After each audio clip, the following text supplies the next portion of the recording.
So there's a terror attack going down every other week. The risk of terror in Australia is at the highest it's ever been, and we just arrested a woman in Adelaide for having links to ISIS. But we all know that diversity is our strength, and with the right hashtag, we can sort out all of life's problems. After all, ASIO said there's no link between refugees and terrorism, so we don't have to worry about anything. But seriously, what should we actually do to stop terrorism? Should we maybe think about deporting the 400 plus Muslims that are on a terror watch list in Australia?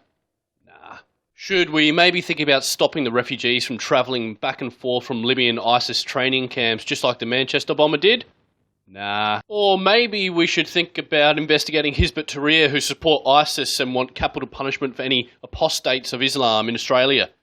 Nah. I've got a great idea. Let's build a community just for our Muslim brothers and sisters just to show how much we care about them. The Australian International Islamic College is about to give us all a lesson in a new type of community, the all-in-one faith-based enclave. This proposal is a first in creating a separate village for a cultural or religious group. The school of 466 students will be expanded inside a new mosque, school buildings, medical and retail centres, childcare centre, aged home, 5-storey residential apartments and a community hall. I mean, what could go wrong? There's nothing wrong with Muslim-only suburbs. Look at the suburb where the Manchester bomber was from. Oh wait, I forgot about the 16 Muslims who were from that suburb that died fighting for ISIS overseas. There's a history of extremism with this mosque. Now, where I'm standing now, within a stone's throw, a 2-mile radius of where I'm standing now, there's been 16 men who have died or been imprisoned for fighting for ISIS. 16, just in a 2-mile radius of this part of the city, not the whole city, just this city.